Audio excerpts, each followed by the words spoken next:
নমস্কার, কেমন আছেন সবাই? পূজা সেলদি কিচেনে আরও একটি ডেইলি ব্লগে আপনাদের সবাইকে স্বাগত। আজকের ব্লগটা শুরু করেছিলাম আমি ঘুম থেকে উঠে।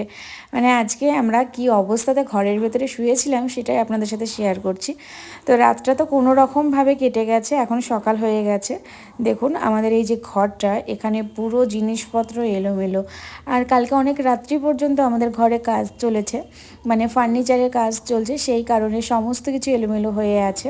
আর জিনিসপত্রগুলো গোছানো হয়নি, তার কারণ হচ্ছে আমাদের ফার্নিচারের কাজ কিন্তু কমপ্লিট হয়নি, এখনও অনেকটাই বাকি আছে। আজকে সারাদিন কাজ চলবে, তার জন্য আমি জিনিসপত্রগুলো আর হেঁটিয়ে রাখিনি, যেমন আছে তেমনভাবেই রেখে দিয়েছি।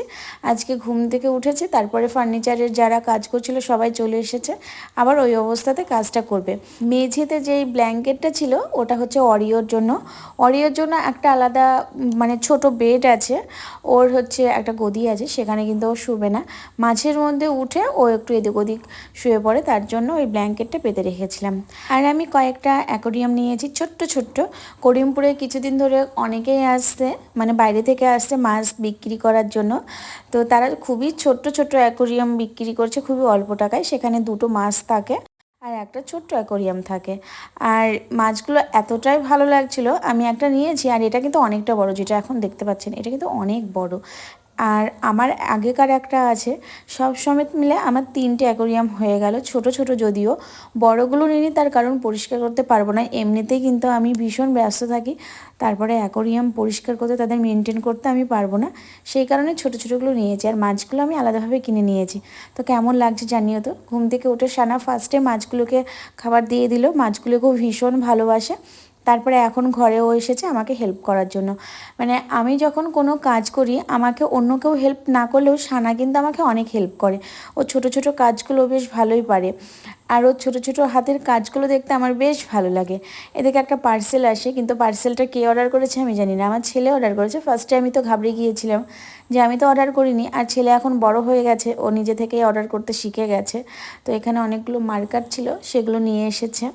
আর আজকে আমাদের বাড়িতে রান্না হচ্ছে কাতলা মাছ, আর সাথে হচ্ছে মাছের মাথা দিয়ে বাঁধাকপির ঝাল। তো রান্নাঘরে সকালবেলা থেকে আজকে এসেই ছিলাম না, আমি শুধুমাত্র এই যে ভিডিওটা নেওয়ার জন্য আমি রান্নাঘরে এসেছিলাম। আসলে ঘরটা এত এলোমেলো হয়ে পড়েছিল, তো ঘরটা গোছাচ্ছিলাম। এদিকে মিস্ত্রি কিন্তু কাজ করছিল। তারপরে ঘর গোছাতে গোছাতে সমস্ত কিছু বাঙ্কার থেকে পাড়া হয়েছে। তো সানা এখানে আমার একটা বিয়ের যেই জিনিসপত্রগুলো একটা বাক্সতে করে রেখেছিলাম, এটাকে কি বলে, সুটকেস না বাক্স বলে, যাই হোক, সেটাতে করে রেখেছিলাম, ওটা পেরেছে। এই বাক্সটার ভেতরে আমার অনেক স্মৃতি জড়িয়ে আছে। এই যে শাড়ি, ব্লাউজ, তারপরে ওর বাবার পাঞ্জাবি, অনেক কিছু আছে যেটা আমার বিয়ের সময়কার। তো এইগুলো আমি এখনও পর্যন্ত খুলিনি, সেই 10 বছর আগে আমি এইভাবে রেখে দিয়েছিলাম। 10 বছরের মধ্যে একদিনের জন্য খুলে দেখিনি। তো আজকে সানা পারলো, তো খুললো, ভাবলাম আপনাদের সাথে শেয়ার করি। এর মধ্যে অনেক অনেক ছবিও আছে আমার, যেটা বিয়ের পর তোলা হয়েছে।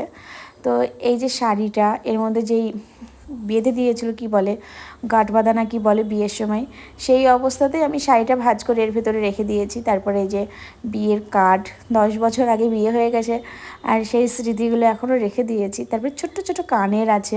আর এই যে এইটাকে কি বলে আমি জানি না, তবে এটা হচ্ছে আমার বান্ধবীটা গিফট করেছিল, বান্ধবীদের দেওয়া স্মৃতি আমি রেখে দিয়েছি খুব যত্ন করে।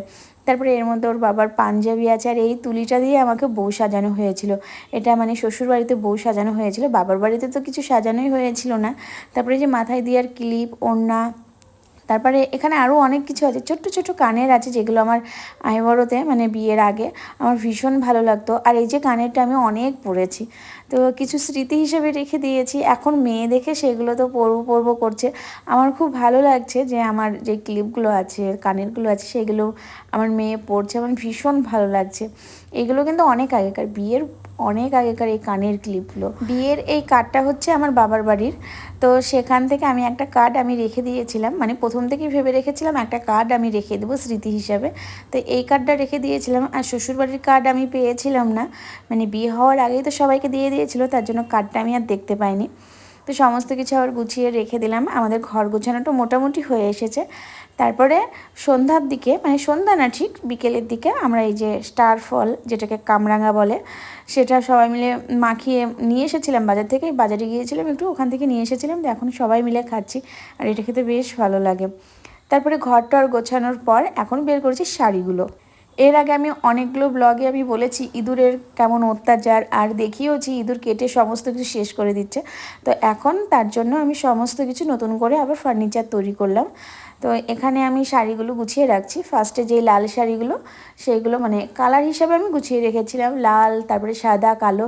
তো অন্য একটা ব্লগে আপনাদের সাথে শেয়ার করবো। আর ঘরটা কেমনভাবে গোছালাম সেটাও কিন্তু অন্য ব্লগে আমি শেয়ার করব। সন্ধ্যাবেলায় এখন হচ্ছে রুটি, আর মাসি রান্না করছে পনির দিয়ে ঘুগনি। সন্ধ্যাবেলায় সবাই মিলে একসাথে আমরা লুচি তৈরি করছিলাম। আর আমাদের বাড়ি যখন কিছু একটা তৈরি হয় কিংবা কোনো কিছু আমরা যখন করি না, আমরা সবাই মিলে একসাথে করি। বেশ সময়টা খুব সুন্দরভাবে কেটে যায়। ছোট্ট পরিবার, কিন্তু সবাই মিলে একসাথে কাজগুলো করি।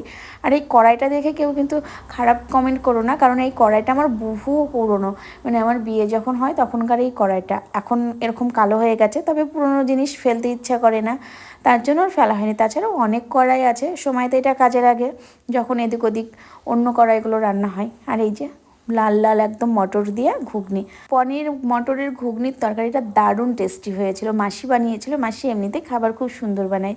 তো আজকের ভিডিওটা খুবই ছোট, আপনাদের সাথে শেয়ার করলাম। কেমন লাগলো কমেন্ট করে কিন্তু জানাবেন। টাটা।